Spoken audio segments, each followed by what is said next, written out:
오늘 우리 주신 하나님 말씀 마태복음 15장입니다. 32절에서 39절까지 너무나 잘 아시는 말씀, 이제 9번째라 그러네요. 32절 같이 봅니다. 시작. 예수님께서 제자들을 불러 이르시되 내가 무리를 불쌍히 여기노라. 그들이 나와 함께 있은지 이미 사흘임에 먹을 것이 없도다. 길에서 기진할까 하여 굶겨 보내지 못하겠노라. 제자들이 이르되 광야에 있어 우리가 어디서 이런 무리가 배부를 만큼 떡을 얻으리까. 예수님께서 이르시되 너희에게 떡이 몇 개나 있느냐. 이르되 7개와 작은 생선 2마리가 있나이다. 그날 예수님께서 무리에게 명하사 땅에 앉게 하시고 떡 7개와 그 생선을 가지사 축사하시고 떼어 제자들에게 주시니 제자들이 무리에게 주매 다 배불리 먹고 남은 조각을 7광주리에 차게 거두었으며 먹은 자는 여자 어린아이 외에 4,000명이 되었더라. 예수님께서 무리를 흩어보내시고 배에 오르사 마가단 지경으로 하시니라. 인사들 나누겠습니다. 좋으신 주님 함께합니다. 힘내세요. 중고등부 수련회 잘 마치고 어제 5시 돌아왔습니다. 수고한 선생님들 또 우리 청년들 수고했습니다. 박수로 격려하겠습니다. 148개 교회 가운데 점수를 매겼는데 우리가 몇 등쯤 했을까요? 8은 안으로. 1자는 맞습니다. 여러분이 좋아하는 숫자가 7, 17등 했습니다. 18등이에요, 17등이에요. 17등. 1하고 아마 준이가 열심히 한 것 같아요. 옆에서 쳐다보고 있어요. 이번에도 이렇게 더운데 가신 장로님 우리 집사님들 가서 방문하고 위로하고 사진 찍었습니다. 영아부가 그동안 쉬었다가 어저께 또 같이 시작을 했습니다. 아이들보다 어른 숫자가 많습니다. 이렇게 예배 드리고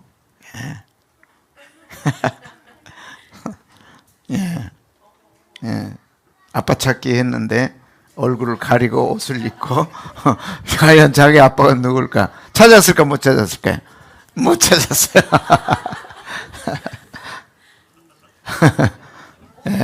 옥상에서 또 이렇게 물놀이를 했습니다.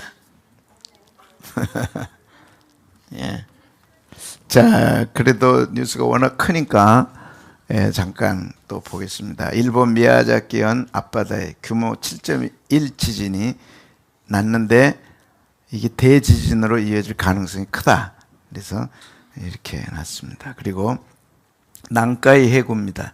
위에는 저 도카이가 있고 도난카이가 있고 난카이가 있는데 이게 같은 지역입니다. 그래서 맨 밑에 쪽, 저 밑에 8일 오후 4시 43분 규모 7.1 지진이 발생했는데 이 지역에 속하기 때문에 일본이 지금 긴장합니다. 도쿄 근교에 규모 5.3 지진이 일어났는데 자갈길 달리는 버스처럼 흔들렸다. 그리고 난카이 대지진 경고에 일본 영토가 공포에 들어갔고 대피를 준비하라. 기시다 총리가 해외 순방을 취소하고 돌아왔습니다. 그 일본 상황이고요. 그 다음에 이란과 이스라엘 상황은 이란 보복을 이스라엘이 이제 하니까 이란 보복을 얘기하니까 이제 이스라엘이 어제 침공을 해가지고 100여 명의 아이들이 또 죽고 그랬는데 확산될 것 같으니까 이란 보복 예고에 미 전투기가 급파됐고 긴박한 중동 파괴적 타격이 예상된다. 제3차 세계대전은 이제 중동에서 일어납니다. 이것이 유프라테 전쟁입니다.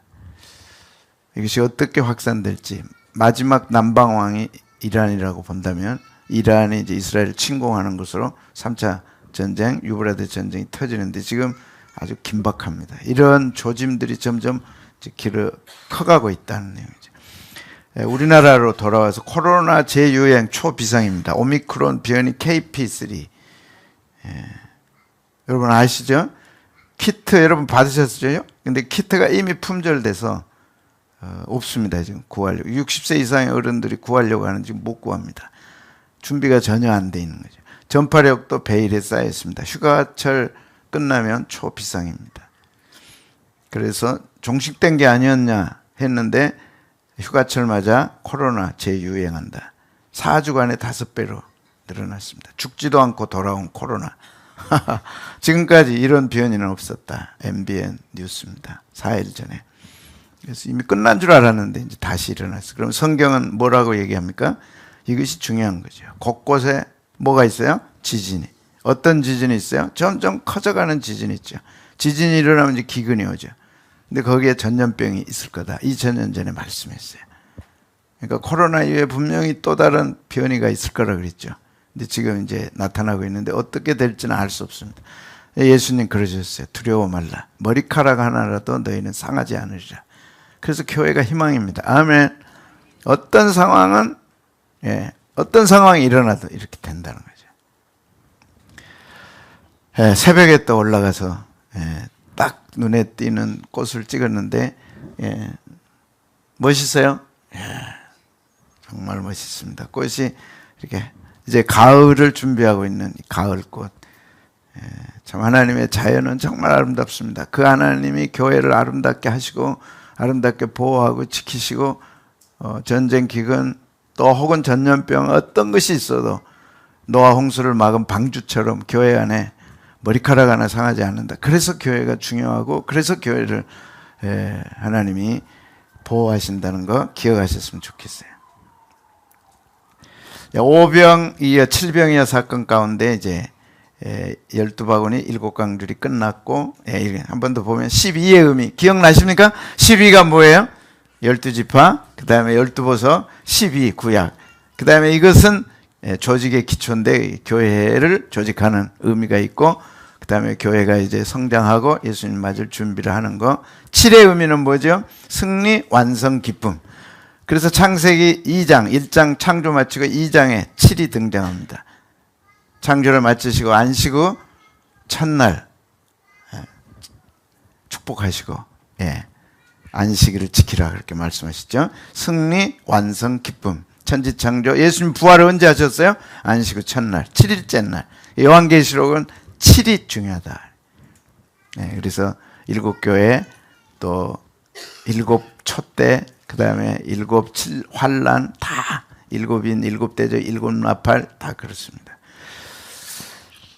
그 다음에 이제 오늘은 5병은 했고 2어 고기 2마리에 대한 의미입니다. 그 단순하게 들었던 5병이어 7병이어 사건 속에 지금 8번째 메시지가 있습니다. 그것은 고기 2마리입니다. 이게 무슨 뜻일까? 그냥 있는 게 아니라는 거죠. 고기 몇 마리였어요? 2마리. 그래서 고기에 대한 말씀부터 보겠습니다. 고기 2마리뿐이다. 물고기 2마리뿐이다. 그리고 15장에서도 작은 생선 2마리가 있나이다. 그래서 자, 여기 물고기 의미하고 2마리 의미는 다음 주에 하도록 하겠습니다. 왜 물고기냐? 자, 물고기는 이제 갈릴리 호수를 중심으로 배경을 하고 있습니다. 그래서 제자들이 이제 물고기를 잡은 어부였죠. 그래서 갈릴리 호수는 하프 모양처럼 생겼다 그래서 긴네렛 호수라 그렇습니다. 근데 이 갈릴리 호수를 여러분이 좀 아셔야 할 게 예수님 사역의 중심이 이 갈릴리 호수를 중심으로 일어났고 이 갈릴리는 호수는 길이가 21m, 폭이 11.2m. 그래서 길쭉하면서 2배로 길쭉하고 21km. 그다음에 폭은 11.2km. 깊이는 한 39에서 47. 그런데 특징 가운데 하나가 표면보다 밑으로 들어가 있습니다. 206m가 지표면 아래 들어가 있습니다. 그래서 푹 들어가 있어요. 움푹 이렇게 우물처럼 움푹 들어가 있습니다. 그래서 여기에 돌풍이 불면 바람이 빠져나가지를 못해가지고 성경에 있는 돌풍들이 이 호수 위로 불어닥쳤어요. 그러니까 돌기도 하고 복잡한 상황들이 이루어지는데 여기 고기 2마리입니다. 그래서 이제 풍성한 어종이 한 18종류 되는데 먹을 고기는 한 3종류 됩니다. 근데 여기에 물고기 의미죠. 보통 물고기는 이퀴두스라고 합니다. 이퀴두스. 한번 따라서 해볼까요? 이퀴두스. 이 단어는 아셔야 돼요. 이퀴두스. 생선. 물고기를 뭐라고요? 이퀴두스. 그런데 사도 요한복음에서는 예, 똑같은 물고기 두 마리인데 이크듀스가 아닙니다. 자, 물고기 두 마리예요. 마태복음에는 이크듀스예요. 근데 요한복음에는 이크듀스가 아니에요. 뭐라 그랬느냐? 옵사리온입니다. 이거는 작은 물고기입니다. 볼품없는 물고기입니다. 싸구려 볼품없는 물고기예요. 그래서 요한복음을 본다면 오병이어는 소년이 갖다 이제 예수님께 드렸지만 15장에 칠병이어 사건 속에는 작은 그냥 생선인데 여기는 작은 물고기예요. 옵사리온. 따라서 해볼까요? 옵사리온. 그래서 오늘 물고기 두 마리입니다. 두 종류입니다. 하나는 이크디우스, 하나는 옵사리온. 옵사리온은 뭐냐? 작아. 어느 정도로 작냐? 이런 메리치 같은 거예요. 그냥 떠리는 그냥 줘버려. 그런 싸구려, 볼품 없는 거예요. 이거 두어 마리니까 뭐겠어요, 이게. 이거 두어 마리, 멸치 두어 개. 그것이 칠병이어 사건입니다. 오병이어는 이크듀스예요. 그럼 이크듀스는 뭐예요, 이게? 18종류의 갈릴리 호수 물고기 가운데 먹을 수 있는 것은 이크듀스입니다. 근데 이크듀스는 이게 무시트라고 하는 고기하고 세 종류가 있어요. 바르무스하고 그 다음에 갈릴리 정어리. 이 세 가지는 먹을 수 있어요. 이게 이크듀스입니다. 옵사리온은 뭐라고요? 멸치같이 볼품없는 게. 이게 요한 복음에서는 옵사리온이라고 그랬어요. 이 두 개 옵사리온. 이걸 기억하시고 이제 그래서 우리가 성지순례를 가면 이제 갈릴리 호수에서 베드로 고기다 해서 먹는 거는 뭐겠어요? 이크듀스입니다. 그건 세 종류인데 각각 달라요. 이렇게 이제 다른 건데 보통 가면 이제 이런 고기입니다. 이렇게 길쭉하지 않고 이것도 길쭉하지 않고 이런 고기를 내놔요. 그게 이제 이렇게 생겼습니다. 그래서 베드로가 이제 잡았다는데 뭐 어부들이 갈릴리에서 이제 잡아서 먹을 수 있는 고기는 이 세 종류. 뭐예요? 이크듀스. 그런데 요한은 뭘 가졌다고요? 옵사리온을 가졌다. 자, 그래서 첫 번째 물고기의 중요한 의미는 성도를 의미한다는 겁니다. 물고기는 성도를 의미합니다. 물고기는 뭘 의미해요? 성도를 의미해요. 마태복음 4장 18절 19절에 자, 같이 한번 읽겠습니다. 시작. 갈릴리 바다에 다니시다가 두 형제 곧 베드로라는 시몬과 그 형제 안드레가 바다에 그물 던지는 걸 보시니 너는 어부라. 그리고 이제 예수님이 그물 던지고 고기 잡는 걸 보시면서 예수님이 이제 나를 따라오너라. 자, 같이 있습니다. 시작. 말씀하시되 나를 따라오라. 내가 너희를 사랑 막는 어부가 되게 하리라. 그래서 성경은 많은 부분이 상징입니다. 물고기를 통해서 성도를 상징하는 거예요. 이크듀스 옵사리온. 그리고 이제 성도들을 물고기를 성도로 상징했는데 또 천국은 마치 바다에 치고 각종 물고기를 모으는 그물과 같다. 그물에 가득함에 물가로 끌어내고 앉아서 좋은 것은 그릇에 담고 못된 것은 내버리느니라. 주님 오셔서 이제 마지막 교회 안에 나쁜 고기가 있고 좋은 고기가 있는 거예요. 저는 여러분들이 좋은 고기라고 믿습니다. 아멘. 예. 고기를 잡으면 시장에 가서 이제 내놓기 전에 어부들이 가르잖아요. 뭐 쉽게 아시죠? 바닷가에 고기 잡아와가지고 그냥 막 시장에다 내놔요? 안 하죠. 먼저 뭐예요? 선별하는 거예요. 좋은 것과 나쁜 것. 예수님이 오셔서 이제 좋은 고기와 나쁜 고기를 가르신단 말이에요. 그래서 마지막에 자 시작. 세상 끝에도 이러하리라. 천사들이 와서 의인 중에서 악인을 갈라내어 풀무불에 던져넣으리니 거기서 울며 이를 갈리라. 그래서 고기를 비유로 해서 상징으로 해서 성도를 얘기한 겁니다. 세상 끝에도 이러하리라. 그런데 여기 중요한 요한복음, 여러분 너무나 많이 들었던 요한복음 21장 11절에 가득 찬 큰 물고기 몇 개요? 150세마리입니다. 그러니까 베드로가 올라가서 그물을 육지에 끌어올리니 가득히 찬 큰 고기 153마리라. 이같이 많으나 그물이 찢어지지 아니하더라. 요한복음 분명히 옵사리온이라고 그랬어요.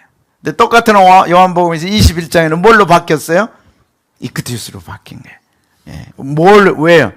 가득히 찬 큰 고기가 153마리라 그랬어요. 찢어지지 않았다 그랬어요.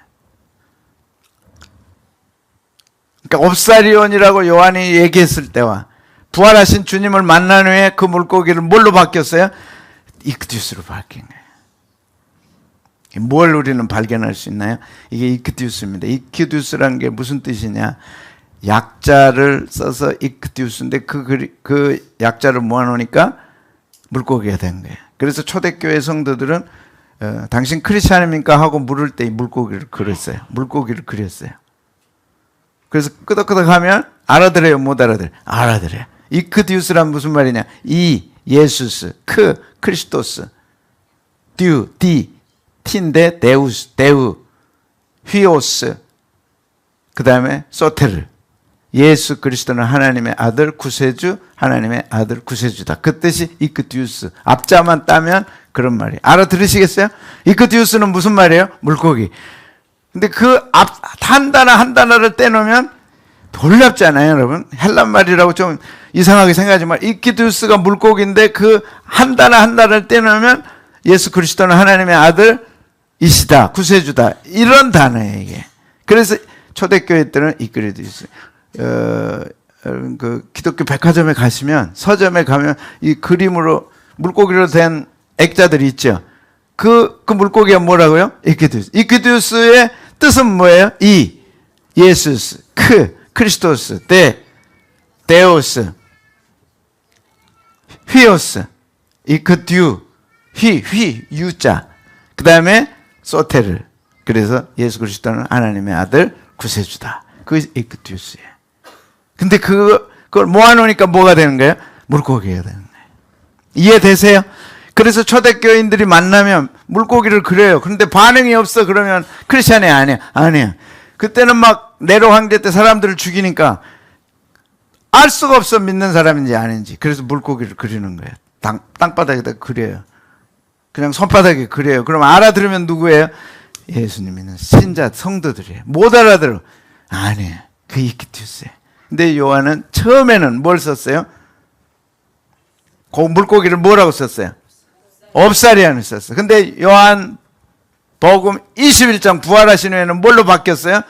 이크디우스로 바뀐 거예요. 오늘의 메시지입니다, 여러분. 물고기는 성도예요.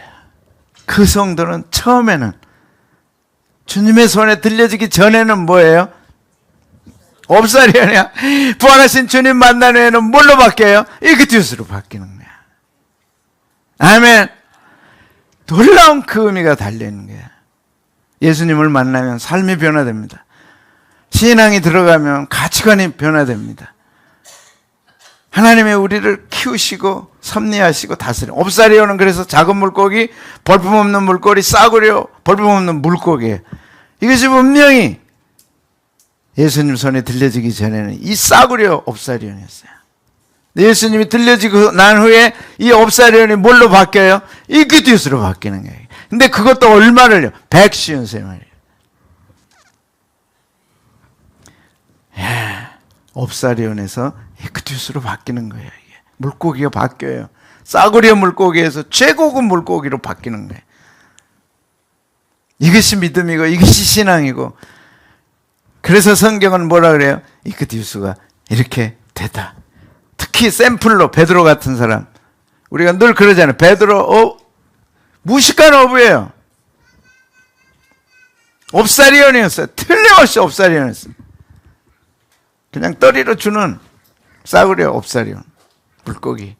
그런데 예수님 믿고 3년 반 예수님의 제자로 따르고 성령 받은 후에 사도행전에 딱 나타났는데 사도행전의 주역 베드로가 된 거예요. 그리고 3,000명이 돌아올 때 회개하고 돌아올 때 설교했어요. 사람들의 반응을 볼까요?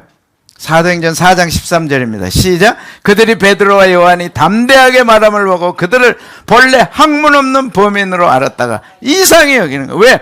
틀림없이 옵사리온이었어요, 저것들. 야, 그런데 이제 저것이라고 할 수가 없어. 뭘로 바뀌었어요? 이크디우스로 바뀐 거예요. 이상하다. 여러분, 이것이 우리의 정체입니다. 저게 예수 믿기 전에는 틀림없이 옵사리온이었는데 그냥 떨이야, 떨이. 예수 믿더니 저집 가문이 저렇게 바뀐 거예요. 저희가 저렇게 바뀐 거예요. 이상하다. 아멘. 해서 요한은 두 단어를 씁니다. 옵사리온이야. 이것이 뭘로 바뀌어요? 익티우스로. 우리 아이들이 이제 저는 옵사리온이야. 볼품없어 초등학교 때. 예수 믿고 저렇게 들랑달랑 태국도 갔다 오고 뭐 우지도 갔다 오고 캄보디아도 갔다 오고 뭐 갔다 오더니 갑자기 이제 뭐가 되는 거야? 익티우스가 되는 거야. 저는 여러분이 그렇게 되기를 바랍니다. 그래서 성경에서는 우리를 새로운 피조물이라고 선포합니다. 너는 새 것이야. 고린도후서 5장 17절. 많이 들었던 말씀. 시작. 그런즉 누구든지 어디에 있으면 그리스도 안에 있습니다. 다른 말로 얘기하면 여러분이 교회 안에 있으면 여러분은 뭐가 돼요? 새로운 피조물이 되는 거예요. 이전 것은 지나갔어. 이전 것 뭐예요? 옵사리오는 지나갔어. 이제 뭐가 됐어요? 새 것이 된 거예요. 뭐가 됐어요? 에크디우스가 된 거예요. 사상에서, 생각에서, 비전에서, 믿음에서 다 새롭게 된 거예요. 새로운 피조물이라고 얘기합니다. 새로운 피조물입니다. 아멘. 이크디우스입니다. 아멘. 이제 생각을 넓게 하고 깊게 하고 강하게 하라. 되었다 그랬잖아요. 이게. 예, 되었도다. 되었도다. 이 말은요. 기노마이라고 하는 뜻입니다. 새 것이 기노마이, 새 것이 됐다. 새 것으로 태어났다. 태어나다는 말이고 자란다는 말이고 열매 맺는다는 단어입니다. 기노마이. 영어로는 become. 그냥 become인데 헬라 말 속에는 그것이 태어나서 씨가 나서 그것이 씨가 자라가지고 열매까지 맺어지는 것을 기노마이라고 합니다. 예수 믿고 하나님 안에 은혜 안에 예수님 안에 우리가 새로워졌어요. 말씀과 기도를 통해 새 사람이 됐어요. 그것이 믿음을 가지니까 자라요, 그게. 그리고 한없이 자라서 열매 맺는데 놀라운 열매를 맺어요. 후진국, 우리나라 들면 후진국, 140년 전 우리는 진짜 후진국이었어요. 140년 후에 우리는 이번 올림픽도요. 이야. 되게 놀라운 거는요. 올림픽에 은메달, 이제 뭐 동메달 따잖아요. 그럼 전에 같으면 막 금메달 못 따라서 울고 그랬는데 지금은 막 동메달 따도 얼마나 기뻐하는지 몰라요. 우리 자신 안에 우리가 변화된 거예요. 전에는 막 금메달이 목표예요. 맞아, 그거 못 따면 막 은메달 따도 막 인상 쓰고 서고 막 그랬어요. 근데 지금은 동메달 따도 동메달이 금메달보다 더 기뻐하더라니까. 여러분 예수님 믿고 새 사람 됐습니다. 아멘. 그것을 여러분 스스로가 느끼셔야 돼요. 새로운 싹이 났고 새로운 싹이 자라더니 새로운 열매가 맺혀졌다. 기노마이. 아멘. 그것이 에크디우스입니다. 전에는 옵사리온이었어요. 옵사리온 이걸 어떻게 알까? 그냥 외워질 것 같아요. 옵사리온. 아주 싸구려예요. 사리온 에다가 그게 뭘로 바뀌었어요? 에크디우스로 바뀐 거예요. 이미 여러분 바뀌었어요. 그걸 믿음으로 받아들이고 선포하셔야 돼요. 놀라운 논문이에요. 늙었다고 생각하면 실제로 늙고 허약해진대. 이게 믿음의 법칙 아니에요? 실제로. 자, 부경대학의 연구팀이 노인층을 연구 대상으로 했어요. 한쪽은 늙었다고 생각하는 분들, 한쪽은 늙었는데 안 늙었다고 생각하는 사람들. 그 두 그룹을 연구를 했어요. 늙었다면 늙어야 되잖아요. 근데 자기는 아니래, 그게. 그걸 찾아서 연구를 했어요. 근데 스스로 노인이라 여기는 노인군에는 인지기능, 이렇게 기억하고 이런 인지기능과 건강이 점점 나빠지고 우울감이 점점 커지더래요. 지금 무슨 얘기 드리냐. 나이와 상관없이 우리는 새로운 피조물 됐어요, 안 됐어요? 그러니까 됐다니까. 이걸 믿음으로 받아들이고 이 싹을 키워가라는 거예요. 아멘. 근데 그냥 인정해버리죠. 자기가 나이 들었다. 연구를 좀 더 보면요. 부경대학 행정학과의 오영상 교수팀은 65세에서 84세 노인 9,653명을 대상으로 스스로 노인이라고 생각하는지 묻고 그들의 건강 상태를 확인했는데 그 결과 65세, 74세 노인 경우 스스로 노인이라고 생각하는 사람일수록 건강 상태가 안 좋다는 거예요. 스스로 노인이 노인인데 뭐 잘못이야. 그러지 말고 노인이라고 딱 받아들여버린 순간 건강 상태가 안 좋다는 거예요. 75에서 84세는 큰 관련성이 없었다.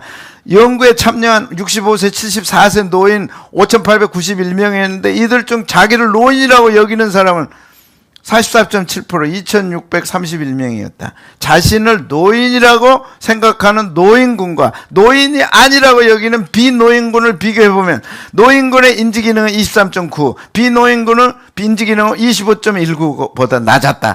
노인군이 앓고 있는 만성질환수는 2.6가지로 비노인 2.17가지보다 많았다. 우울 점수는 노인군은 5.34, 비노인군은 4.16. 무슨 뜻인지 아시겠죠? 알면 그냥 되는 거예요. 우리는 뭐예요? 새로운 피조물이. 자, 연구팀은 스스로 노인이라고 여기기 시작하면 이게 재밌더라고요. 스스로 노인이라고 여기기 시작하면 의존적이 되고 소극적으로 변한다는 연구 결과가 나온 적이 있는데 이런 것들이 건강에 영향을 끼칠 것으로 추정된다. 사회활동을 스스로 적게 해요. 건강해지려는 의욕이 줄어들어요. 정신적, 육체적 건강이 전반적으로 나빠진다. 의존적이 되는 거예요. 여러분 노인이 되면은요, 자기가 노인이라고 생각하면 의존적이 되는 거예요. 자식들을 의존하게 돼. 그래서 아프면 자녀들이 와서 효도해주고 찾아와주고 하니까 그 재미에 빠져가지고 안 아픈데도 아프다고 생각해요. 전화하는 거예요, 자식들한테. 엄마 아프다, 아빠 아프다 그러면 달려오니까. 의존적이 되는 거예요. 그래요? 여러분 그래요? 절대 그러면 안 되는 거예요. 교회 와도 누가 나를 위로해 줄까 해가지고 막 아파요 아파요. 아니야. 그러면 어떻게 돼요? 나빠져요. 연구 결과 한양대 병원 신경과 김희진 교수는 이 연구 결과를 놓고 한양대 정신과 김희진 교수가 스스로 정리를 해서 스스로 나이 들었다고 생각하면 스트레스로 작용하고 전두엽 기능이 저하된다. 실제로 노화나 치매를 걱정하는 사람들에게서 뇌 노화가 빨리 나타난다는 보고도 있다. 스스로 늙었다고 생각하면 뇌는 그렇게 인식해요. 아, 이제 나는 늙었어. 이제 아프다고 생각하면 스스로 뇌가 그렇게 인정을 해버려요. 그러면 가속화되는 거예요. 그러니까 거부해야 되겠어요? 인정해야 되겠어요? 그래서 예수님 우리에게 놀라운 말씀을 했어요. 노인이 심신 건강을 지키기 위해 스스로 젊다고 생각해야 한다고 김 교수는 설명했다. 근데 스스로 뭐라고요? 젊다고 생각하라니까. 난 늙었어. 이제 못해. 이 딱 돼버리면 심각한 문제들이 생긴다는 거예요. 이건 제 얘기가 아니고 교수님 얘기입니다. 그것도 한양대 의원사님이 한양대 병원 무슨 과요? 신경과 김희진 교수 전화해서 찾아봐요. 이런 얘기 했냐고. 근데 이 얘기 2000년 전에 예수님이 하셨다니까. 내 믿음대로 될지어다. 아멘. 할 수 있거든요. 무슨 말이냐. 믿는 자에게 능치 못할 일이 없다. 야, 나 이제 결론입니다, 여러분. 하나님은 예비하고 계세요. 뭘 그렇게 걱정해요? 예수 믿는 특징이 뭡니까, 여러분? 오늘 예배 드리는 이유가 뭐예요? 이미 새로워졌다. 그 믿음으로 살아라. 기록된 바 하나님이 자기를 사랑하는 자들을 위하여 예비한 모든 것을 눈으로 보지 못하고 귀로 듣지 못하고 마음으로도 생각지 못했다. 놀라운 은혜를 우리를 위해 준비해 놓으신 거예요. 마치 부모가 자식을 위해 준비하듯이 하나님 우리를 위해 상상도 못할 일들을 준비해. 세상 떠나고 나면 천국 가도록. 세상 사는 날 동안은 여호와 이레 되신 하나님이 내가 알지 못하는 중에 준비하고 계십니다. 이게 새로운 피조물이에요. 두 번째는 내게 능력 주시는 자 안에서 내가 뭐 할 수 있어요? 모든 거 할 수 있다는 거야. 이걸 정신과 교수님이 정확하게 부정적인 걸 받아들이면 부정적이 되고 긍정적인 걸 받아들이면 긍정적이 된다. 부경대학에서 3,000명에 가까운 노인들을 조사했더니 그렇게 되더라는 거예요. 스스로 노인이라고 생각하면 점점 나빠지는, 건강도 나빠지고 인지기능도 나빠지는 거예요. 어떻게 해야 되냐? 이 김 교수님 뭐라 그랬어요? 노인 심신 건강을 지키기 위해서는 뭐 어떻게 생각하라? 스스로 젊다고 생각하라. 아멘. 이제 우리 교회 노인 없어요. 나빠지고 싶으면 노인이라고 인정하세요. 찬송할 때 뜨겁게 하고 기쁘게 하고, 야, 저는요 2000년 전에 예수님이 내 믿음대로 될지어다 선포하셨어요. 네 믿음대로 된다. 항상 기뻐해라. 쉬지 말고 기도해라. 범사에 감사하라. 하나님이 준비해 놓으셨어요. 근데 교수님이 이제 이걸 또 얘기해 주시는 거예요. 노인이 심신 건강을 지키기 위해서는 지켜야죠. 뭐라고요? 스스로 젊다고 생각하라. 스스로 젊다고 생각하라. 아멘이 막 나와서 너무 좋네. 오늘 뭐예요? 물고기가 어떻게 바뀌었어요? 뭐였다가? 업사이온에서 뭘로 바뀌었어요? 이키투스로 살아야죠. 왜? 하나님이 우리와 함께 부활하신 예수님 만난 후에 153마리 이키투스 잡았어요. 그 중에 하나가 나예요. 아멘.